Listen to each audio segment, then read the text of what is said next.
예수본인의 찬양을 드리겠습니다.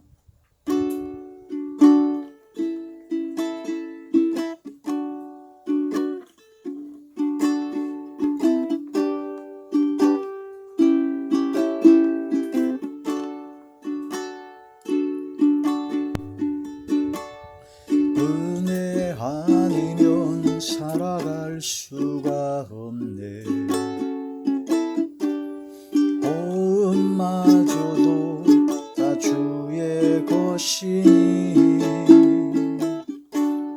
세상 평안과 위로 내게 없어도 예수 오직 예수뿐이네.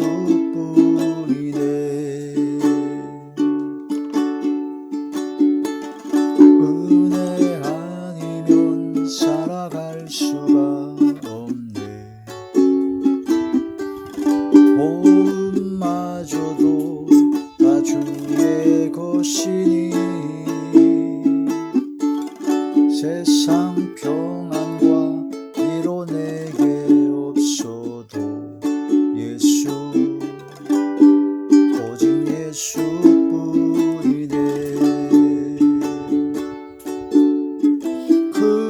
크신 계획 다 볼 수도 없고 작은 고난에 지쳐도 주께 묻기 나의 모든 삶 버티고 견디게 하시네.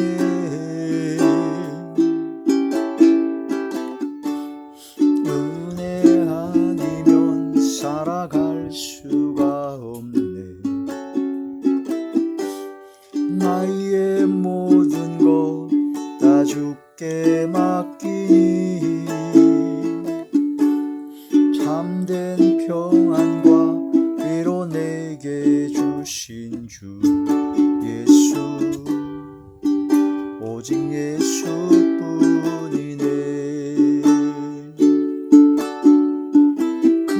크신 계획 다 볼 수도 없고 작은 고난에 지쳐도 주께 묻기 나의 모든 삶 버티고 견디게 하시네.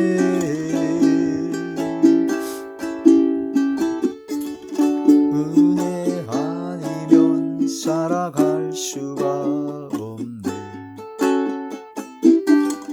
나의 모든 것 다 주께 맡기니 참된 평안과 위로 내게 주신 주 예수 오직 예수뿐이네.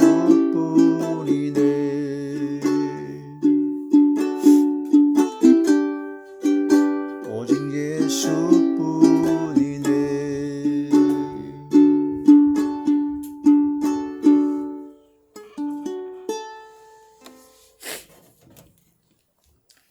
하나님의 놀라운 축복의 비밀하신 말씀은 요한계시록 제1장 7절의 말씀입니다. 볼지어다 그가 구름을 타고 오시리라. 각 사람이 눈이 그를 보겠고 그를 찌른 자들도 볼 것이요 땅에 있는 모든 족속이 그로 말미암아 애곡하리니 그러하리라. 아멘. 기도드리겠습니다. 할렐루야. 전능하시고 사랑이 충만하신 아버지 하나님, 은혜와 사랑을 진심으로 감사함을 드립니다. 오늘 이 한 시간도 아버지 말씀과 기도와 찬양으로 영광 드리게 하심을 감사함을 드리었고 하늘의 아름다운 보고를 열어사 하늘 속한 각양 좋은 은사와 온전한 선물로 아버지 쌓아두신 은혜와 은총으로 함께하여 주시옵소서. 대언의 영과 보혜사 진리의 영과 통달력을 함께 하시고 오직 진리의 생명의 말씀만을 전하게 하시며 권세 있는 새 교훈의 말씀이요 성령께서 말하게 하심을 따라 말씀을 전하게 하여 주시옵소서. 마음을 열어주시고 아버지 영안과 심안과 지안을 열어주시고 듣는 귀를 열어서 인치듯 교훈하여 주시고 말씀을 깨닫고 순종하여 영광 돌리기를 원하는 그 마음의 중심을 보시고 한이 없는 주의 은혜와 은총과 사랑을 함께 하사 모든 병들을 고쳐주시며 어둠의 모든 세력들이 물러가며 사라지게 하시고 소멸되게 하여 주시고 약했던 믿음과 신앙이 강해지며 막혔던 모든 문제가 해결되어지게 하여 주시옵소서. 그러므로 감사와 기쁨과 즐거움과 평강과 행복만이 가득가득 차게 하여 주시옵소서. 예수님 이름으로 감사하며 간절히 기도 올려옵나이다. 아멘. 요한계시록 제1장 7절의 말씀, 요한계시록 성경 강의 11번째 시간입니다. 11번째 시간으로 요한계시록의 1장 7절의 말씀이죠. 오늘 말씀의 제목은 구름을 타고 오시리라. 구름을 타고 오시리라. 구름을 타고. 볼지어다 그가 구름을 타고 오시리라. 각 사람의 눈이 그를 보겠고 그를 찌른 자들도 볼 것이요 땅에 있는 모든 족속이 그로 말미암아 애곡하리니 그러하리라. 아멘. 구름을 타고 오시는 예수님이시죠. 이것은 바로 다니엘서에 나온 7장에 나온 것처럼 다니엘서 7장과 스가랴 12장에 있는 말씀처럼 그 말씀에 근거하여 구름을 타고 오시는 바로 예수님을 말씀하고 계시다. 예수님께서 구름을 타고 오실 때는 바로 이 세상에 오실 재림의 때를 말씀하고 계십니다. 볼지어다 그가 구름을 타고 오시리라. 구름을 타고 이 땅에 오셔서 바로 자던 성도의 몸이 많이 일어나고 부활하게 되고 또한 살아남아있는 사람이 이제 휴거가 되죠. 부활과 휴거의 역사가 일어나게 되고 그때 예수님께서 재림하시러 오신 예수님은 그 초림하실 때의 예수님과는 전혀 다릅니다. 하늘이 끝에서 저 끝까지 온 사방 천하만국에 있는 모든 사람이 다 볼 수 있게 오십니다. 하늘에 있는 것이나 땅 위에 있는 것이나 땅 안에 있는 것이나 모든 족속들이 다 보게 오신다. 그게 바로 예수님께서 재림하실 때의 모습입니다. 번개가 이쪽에서 번쩍인 같이 온 세상 모든 사람들이 다 알게 오신다는 겁니다. 왜냐? 모를 수가 없어요. 천천만만의 천군 천사와 천사장의 호리고와 나팔 소리로 심판주로 만왕의 왕으로 오시기 때문에 전 세계에 있는 모든 사람이 다 보고 두 부류로 딱 나눠집니다. 예수님 믿고 구원받아 마라나타 신앙으로 주님 오시길 기다렸던 사람은 뛸 듯이 기뻐하게 됩니다. 막 무덤이 열리고 막 자던 성도의 몸이 부활하게 되고 우리 크리스찬 믿음의 사람들이 막 휴거를 하게 되니 공중에 오시는 하늘로부터 구름을 타고 오시는 예수님을 맞이하러 공중으로 쫙 끌어올려가는 휴거의 역사가 일어나니까 너무너무 기가 막힌 은혜와 은총과 기쁨이 넘치죠. 그런데 믿음을 갖지 않은 자들, 고집과 회개치 아니한 마음을 따라 악을 행하고 노아의 때처럼 먹고 마시고 장가들고 시집가고 하면서 세상 삶에 찌들여가지고 그냥 대충 살던 사람들, 소돔과 고모라처럼 세상 향락과 쾌락에 취해서 하나님의 말씀을 불순종하고 거부했던 그런 자들은 땅을 치고 통곡하고 애곡하는 역사가 일어납니다. 와, 저 기독교인들이 교회 다니는 사람, 예수 믿는 사람들이 다 얘기한 게 사실이었구나. 미친 자들이었던 줄 알았는데 도대체 왜 저러고 다닐까 이해가 안 갔는데 와, 그들이 얘기한 대로 진짜 예수님이 오셨네.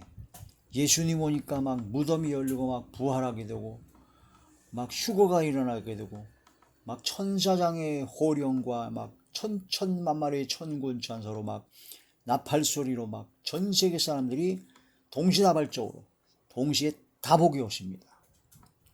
초림하신 예수님은 아무도 몰랐죠. 동방박사 세 사람이라든가 기도 많이 한 선지자라든가 그런 양을 치는 목자들 몇몇 사람들을 알게 오셨지만 재림하실 예수님은 모든 사람이 다 보게 옵니다. 구름을 타고 오시는 예수님을 다 볼 수 있습니다. 몽땅 알 수 있게 오신다는 거. 그게 바로 구름을 타고 오시는 예수님. 그 예수님께서 이 땅에 오실 때는 두 부류로 나눠집니다. 여러분은 부활한 자가 부활하고 아니면 휴거되고 예수님 오실 때 기쁨으로 공중으로 끌어올려 주님을 영접하게 되는 믿음의 사람, 큰 기쁨을 누리는 사람이 될 것입니까? 아니면 후회와 통곡과 애곡으로, 그때는 기회가 없어요. 그때는 기회가 없어요. 끝이 나는 겁니다. 통곡하며 애곡하고 후회하고 원망 불평하다가 슬피 울며 이를 갈게 될 것입니까? 둘 중에 하나가 선택이 되어야 됩니다. 그래서 신명기에 보면 인생의 앞에 두 가지 길을 주었다. 생명의 길과 사망의 길, 복된 길과 바로 저주의 길을 주셨다라는 겁니다. 지금 그때 가서는 늦습니다. 지금 현재 당신의 지금의 믿음이 당신 지금 현재 내가 어떻게 할 것인가가 중요하다는 거죠. 구름을 타고 오시리라 마지막 때 되어질 일인데 그 되어질 일들의 그런 모든 결과는 지금 내가 어떻게 하느냐가 중요하다는 겁니다. 구름을 타고 오시리라. 자, 구름을 타고 오시리라는 말씀이 성경에 여러 군데가 나옵니다. 그 구름을 타고 오시고 구름 위에 앉아 계시고 또 구름을 타고 두 증인은 또 올라가 승천하죠. 그래서 구름을 타고 오시리라 하니까 이 세상 사람들은 이 구름이 손오공의 군두운처럼 예수님도 손오공처럼 그렇게 오냐 그런 말을 하게 되는데 이 구름의 의미를 몰라서 그렇습니다. 물론 예수님은 하나님이시기 때문에 창조주시기 때문에 무리를 걸으셨고 하나님이시기 때문에 홍해바다를 가르시고 마른 땅처럼 막 벽처럼 세우시고 마른 땅으로 건너가게 하신 하늘과 땅과 모든 우주를 창조 역사 섭리 주관하신 분이기 때문에 구름을 타지를 못하시겠습니까?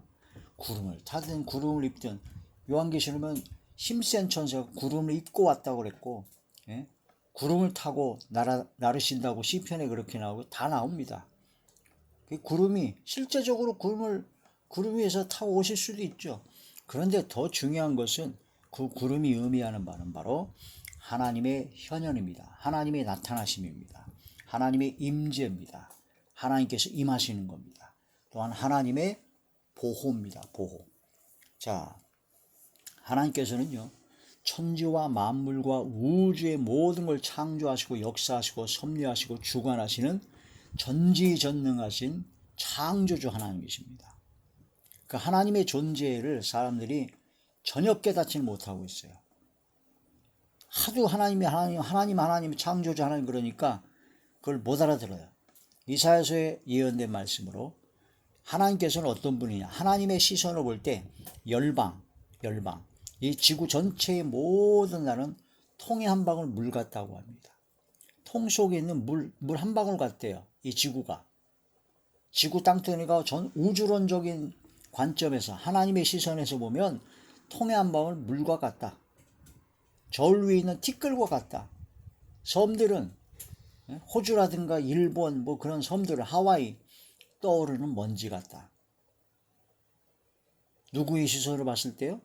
천지와 만물과 우주를 창조하신 창조의 하나님의 시선을 봤을 때는 그렇게 보인다는 겁니다. 그런 하나님께서 임하시고 하나님께서 나타나실 때 우리 죄 많은 인간, 죄인들은 죽습니다. 살아남을 수가 없습니다. 견뎌낼 수가 없습니다. 그래서 하나님께서 구름을 타고 오시는 겁니다. 구름을 입고 오시는 것이고 빽빽한 구름으로 하나님께서 임재하시는 겁니다. 그래서 하나님의 권세, 하나님의 능력, 하나님의 위엄, 하나님의 영광, 전능하신 하나님의 영광의 광채가 비추어서 죄인들이 죽을 수밖에 없기 때문에 그걸 보호하시려고 빽빽한 구름으로 임하시는 겁니다. 그게 바로 구름을 타고 임하신다라는 얘기는 하나님의 영광의 광채가 영원하신 하나님의 능력과 위엄과 전능하심으로 임하신다는 뜻입니다. 성경 전체에서 말씀을 보면 구름은 그런 의미가 있습니다. 하나님께서 현현하시고 나타내시고 임재하시고 하나님께 역사하실 때는 바로 구름이 빽빽한 구름으로 하나님과 인간 사이를 가립니다. 가리는 의미가 바로 죄인 된 인간은 죽기 때문입니다. 그래서 지성소와 성수에서 성막에서 바로 하나님께서 임하실 때 먼저 빽빽한 구름 가운데 임하셨죠. 산 위에 임하실 때도, 시내산에서 임하실 때도 빽빽한 구름 가운데 임하셨습니다. 그래서 하나님께서 직접 말씀하시기를 모세를 통해서 아무나 내 앞에 오게 하지 마라. 그들은 죽을 것이다. 왜냐? 죄인된 죄악이 가득한 인간이 하나님을 직접 뵈면 죽습니다. 그래서 모세도 하나님을 뵙기를 원했지만 하나님께서 직접 대면하여 보면 죽기 때문에 하나님께서 모세는 특별히 지나간 뒷모습만 보이게 하셨습니다. 뒷모습만 본 모세도 그 얼굴의 광채가 얼마나 빛이 나는지 사람들이 모세를 보고 벌벌 떨었다고 했습니다. 그래서 모세가 사람들 앞에 나올 때는 얼굴을 가렸어요. 그 광채가 얼마나 빛나는지. 그럴 정도였다는 겁니다. 그러니 하나님을 직접 배우면 그냥 죽는 겁니다. 즉사입니다. 즉사. 그래서 하나님께서 우리를 보호하시려고 하나님께서는 빽빽한 구름 가운데 임하신다. 또 구름으로 임하신다는 것은 구름으로 덮으신다는 뜻이요, 구름으로 이렇게 하나님과 우리 사이를 딱 막는다는 얘기는 우리를 보호한다는 의미도 있지만, 하나님께서 심판하시고 하나님께서 진노를 내실 때 구름으로 덮어버립니다. 또 구름으로 막아가지고 우리의 기도가 상달되지 못하게 합니다. 하나님의 진노와 하나님의 그 저주와 하나님의 진노가 임할 때 또 구름으로 덮는다는 그런 의미도 있습니다. 광야에서 이스라엘 민족을 인도하실 때 낮에는 구름 기둥이 이스라엘 민족이 있는 전 200만 명가량 있는 전 이스라엘 민족이 있는 것을 구름으로 쫙 가려줬어요. 그래서 광야의 그 낮의 그 뜨거운 햇살과 그런 것을 다 막아 차단시켜 주었습니다. 바로 보호하시는 거죠. 그래서 구름 기둥이 쭉 인도하는 대로 따라가게 되면 됩니다. 그래서 구름 바로 첫 번째 하나님의 현현, 하나님의 임재, 영광과 존귀와 능력과 광채로 빛나는 거룩하신 하나님의 모습을 보면 죄인들 인간은 죽기 때문에 그걸 막기 위해서 구름, 빽빽한 구름으로 임하신 것이고, 두 번째는 하나님의 진노와 하나님의 진노의 재앙이 임할 때 그들에게는 구름이 쫙 덮여가지고 하나님을 보지 못하게, 그래가지고 시기를 분별하지 못하고 고집과 회개하지 못하는 마음을 따라 하나님의 진노의 재앙이 형벌이 내릴 때 구름이 덮어버려요. 그리고 기도가 상달되지 못하게 할 때 구름이 덮어버립니다. 세 번째, 하나님께서는 광야에서 구름 기둥으로 인도하신 것처럼 어떠한 환난과 고난과 시련 속에서 하나님께서 인도하시고 붙잡아 주시고 보호하시고 하나님께서 항상 그 길을 인도하시고 지도하신다는 그런 뜻이 바로 구름을 타고 오시는, 빽빽한 구름 가운데 임하시는 하나님의 임재를 말씀하고 있다. 이렇게 크게 이렇게 세 가지로 말씀을 하고 있다라는 겁니다. 그러므로 구름을 타고 오시리라, 천천만만의 천군 천사와 더불어 구름을 타고 오시리라, 그 말씀은 뭉게구름, 그 뭉게구름일 수도 있겠지만 그거 타고 못 오시겠어요? 그게 문제가 아닌데, 그 구름이 진정한 의미는 하나님의 임재, 영광스러운 하나님의 위엄과 전능하신 하나님의 능력과 권능의 광채로 임하신다. 그래서 예수님은 초림하실 예수님으로 오시는 것은 전혀 상상할 수도 없는 엄청난 모습으로 전능하신 하나님으로 천천만만의 천군 천사와 그리스도 안에서 자던 성도들의 영혼들과 그다음 또한 그룹들 천사들에게 그런 모든 것에 옹의를 받고 천사장의 소리와 호령과 나팔 소리로 전능하신 하나님으로, 성삼위일체 전능하신 하나님으로 바로 임하신다라는 그런 뜻이 됩니다. 구름을 타고 오시리라, 구름을 타고 오시리라. 구름 타고 오실 예수님을 마라나타, 주 예수여 어서 오시옵소서 하고 주님을 맞이할 준비가 되어야 됩니다. 할렐루야. 자, 첫 번째 구름의 뜻, 하나님의 임재, 하나님의 현현, 거룩한 위엄과 영광과 권세와 권능과 광치를 하여 죄인들이 죽기 때문에 죄인들을 보호하시려 구름으로 가리우신다는 거죠. 출애굽기 19장, 출애굽기 19장 16절부터 21절의 말씀입니다. 셋째 날 아침에 우레와 번개와 빽빽한 구름이 산 위에 있고 나팔 소리가 매우 크게 들리니 진중에 있는 모든 백성이 다 떨더라. 하나님께서 임재하시니까 시내산에서 우레와 번개와 빽빽한 구름이 산 위에 있고 나팔 소리가 매우 크게 들리니 산중에 있는 진중에 있는 모든 백성이 다 떨죠. 그 소리만 들려도 아주 벌벌 떠는 겁니다.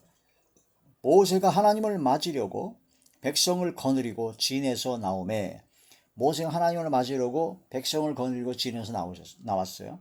그들이 산기슭에 서 있는데 시내산의 연기가 자욱하니 여호와께서 불 가운데서 거기 강림하심이라.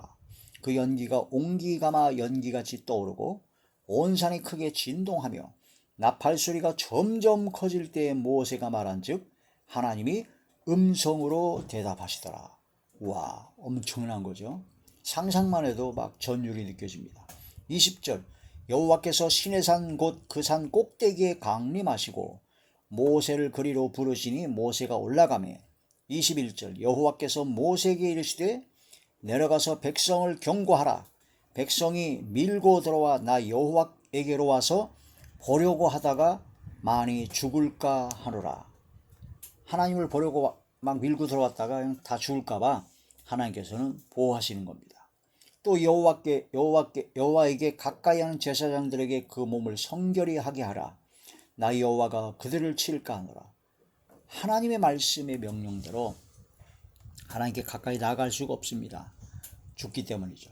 또 하나님 앞에 더러운 그런 가운데 나가서 그래서 몸을 청결하게 해야 됩니다. 그래서 우리가 하나님 앞에 나갈 때 항상 회개가 선행되어야 되고 하나님 앞에 나갈 때 낮아지고 겸손하고 겸비한 자리에 들어가야 된다는 거죠. 두 번째로 하나님의 구름을 타고 오시라. 그 구름은 하나님의 진노가 임할 때 구름으로 하나님을 가리워 가지고 기도가 상달지 못하게 하는 것이 바로 하나님께서 구름으로 가리우신다는 뜻입니다. 예레미야 애가 제3장 2장부터 보시죠. 예레미야 애가 제2장 예레미야 애가 제2장 1절의 말씀입니다. 슬프다 주께서 어찌 그의 진노하사 그리 진노하사 딸 시온을 구름으로 덮으셨는가. 그러니까 예레미야 선지자 당시에 이스라엘 민족을 바벨론의 그 포로 생활을 하게 되는 그런 엄청난 재앙을 받게 하셨는데 그거를 구름으로 덮으셨다라는 것으로 표현한 겁니다. 슬프다 주께서 어찌 그리 진노하사 딸 시온을 구름으로 덮으셨는가. 이스라엘의 아름다움을 하늘에서 땅에 던지셨으며 그의 진노의 날에 그의 발판을 기억하지 아니하셨도다. 이스라엘 민족이 므낫세 왕의 엄청난 우상 숭배와 무지한 자의 피를 흘린 그 엄청난 죄값의 보응으로 바벨론 70년 포로 생활할 것이 예언되었고 그 말씀대로 바벨론 70년 포로 생활을 하게 되었으므로 예레미야 선지자가 애갑니다. 눈물 흘리면서 지은 노래죠. 그 예레미야 애가서를 보면 하나님께서 구름으로 이스라엘을 딸 시온을 덮으셨다. 완전히 덮으셨다. 바벨론 포로 생활하고 침략과 침공을 받게 되는 것을 그렇게 표현한 거죠. 하나님의 진노가 임한다는 겁니다. 예레미야 애가 제3장 44절의 말씀.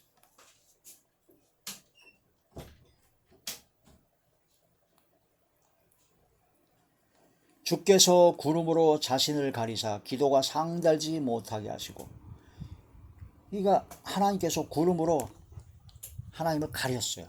그래서 기도가 상달지 못하게 하신다는 겁니다. 예레미야 선지자 당시에 이스라엘 민족이 하나님 앞에 범죄하여 하나님의 진노의 재앙을 받을 수밖에 없는 그러한 자리에 달았을 때 이스라엘 민족이 그때는 이미 늦었어요. 아무리 기도해도 그때는 하나님께 기도가 상달되지 않습니다. 하나님께서 구름으로 하나님께서 가렸다는 겁니다. 기도가 상달되지 못하게 차단시킨다는 그런 의미가 있다는 겁니다. 구름을 타고 오시는 하나님, 바로 하나님의 심판을 상징하는 것이요 전능하신 하나님의 능력과 권능으로 오신다는 그런 뜻이 됩니다. 애굽을 진멸할 때 빠른 구름을 타고 임하신다고 말씀하셨습니다. 이사야 제19장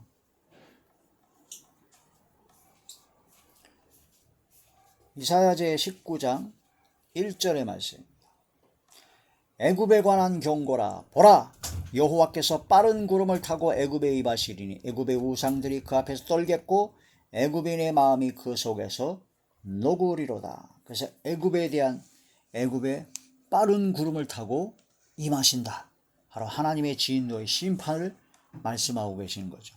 그래서 구름을 타고 오시는 주님께서는 믿음을 갖고 구원받은 하나님의 자녀여 마라나타 신앙으로 주님을 기다리는 사람에게는 하나님께서 임재하시면서 하나님께서 우리를 보호하시는 놀라우신 은혜, 기쁨의 순간이 되는 것이고, 애국과 그런 모든 불순종하는 모든 자들에게는 하나님의 진노의 심판주로 오시기 때문에 그들에게 심판이, 재앙이, 저주가 임하게 되는 역사가 일어난다. 그런 뜻이 됩니다. 광야에서 구름기둥, 불기둥으로 우리를 인도하셨습니다. 보호하시고 인도하시는 겁니다. 구름을 타고 오시는 주님, 하나님의 보호, 하나님의 인도라는 뜻이죠. 자, 출애굽기 제 13장, 출애굽기 제 13장 21절에서 22절의 말씀.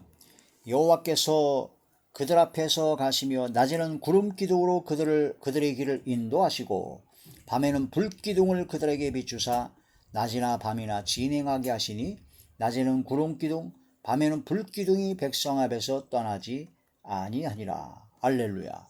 낮에는 구름기둥이요 밤에는 불기둥으로 하나님께서 지켜 보호하시고 인도하신다는 겁니다.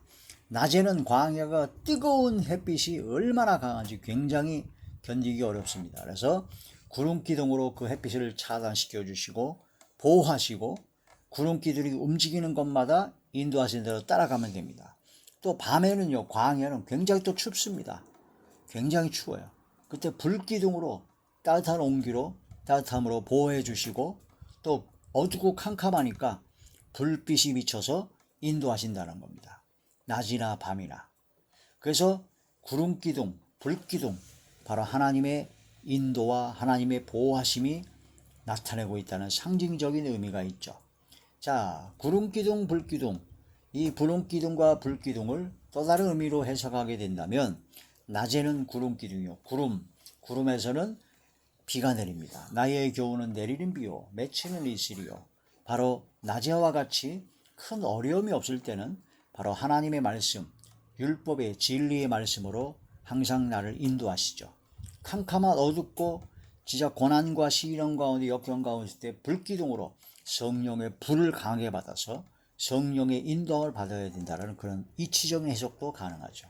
구름기둥, 불기둥, 구름, 비가 내리는 것이요, 불은 성령의 불이요, 하나님의 말씀의 물, 생수의 강, 하나님의 교훈, 진리의 말씀이고 말씀과 성령을 뜻한다고 할 수가 있습니다. 말씀과 성령만이 우리를 보호하시고 인도하시고 우리를 진리 가운데로 항상 하나님의 뜻대로 우리를 인도하시죠.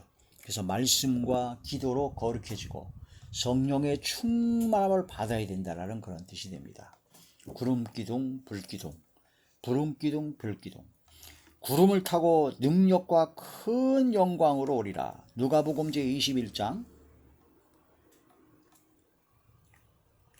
누가복음 제 21장 27절의 말씀입니다. 그때 사람들이 인자가 구름을 타고 능력과 큰 영광으로 오는 것을 보리라. 이런 일이 되기를 시작하여 일어나 머리를 들라 너희 속량이 가까웠느니라 하시니라. 할렐루야. 바로 주님께서 재림하시는 것입니다. 구름으로 수레를 삼으신다고 했습니다. 시편 제 104편, 시편 제 104편, 시편 제 104편 3절의 말씀입니다. 물에 자기 누각의 둘보를 얹으시며 구름으로 자기 수레를 삼으시고 바람 날개로 다니시며 바람을 자기 사신으로 삼으시고 불꽃으로 자기 사역자를 삼으시며, 이러한 말씀을 통해서 그 여러 가지 은유적 표현으로 바로 구름으로 수레를 삼으시고 하신다. 이 구름을 타고 다니신다. 바로 구름을 타고 구름을 입고 구름을 타고 하늘로 올라간 두 증인도 있고, 요한계시록 11장 1절에서 12절의 말씀 보면은 구름을 타고 하늘로 올라간 두 증인이 있습니다. 또 요한계시록 10장 1절에 보니까 구름을 입고 천사가 내려옵니다. 구름을 입고. 또한 구름 위에 앉으신 주님이라고 요한계시록 14장 14절에 말씀하고 계십니다. 바로 구름을 입고 오신다. 하나님의 영광된 하나님의 존귀와 위엄과 그 모든 걸 상징하고, 천사도 역시, 또한 두 증인도 역시, 또한 구름 위에 앉으신 그런 여러 가지 말씀을 볼 때 이 구름은 바로 천사의 옹의를 받고 천사의 도우심을 받고 그런 뜻도 된다라는 걸 볼 수가 있죠. 그러나 천사를 바로 하나님의 사역자, 하나님의 사신, 그런 것을 봤을 때 바로 구름으로, 그의 불말 불수레를 타고 엘리야가 하늘로 승천을 했지 않습니까? 그런 것처럼 하나님께서 천사를 보내사 천천만마리의 천군천사 우리를 보호하시고 우리를 이끄시고 역사하신다.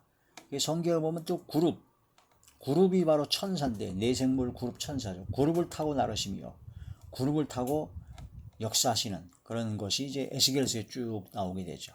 그런 말씀을 통해서 우리는 구름을 타고 오시리라. 구름을 타, 첫 번째 하나님의 현현, 하나님의 임재, 하나님의 위엄, 하나님의 전능하신 권능과 영광의 광채가 나타나시기 때문에 우리를 살리시려고 보호하시기 위해서 구름으로 가리우신 것이고, 재앙과 진노가 내릴 때 그런 모든 것이 구름을 덮듯이 하나님께 기도가 상달지 못하게 막는 차단의 효과를 내는 것이 바로 구름이요, 또한 하나님께서 불기둥 구름기도로 인도하듯이 하나님께서 어떠한 상황과 어떠한 형편 속에서도 우리를 보호하시고 인도하시고 역사하신다.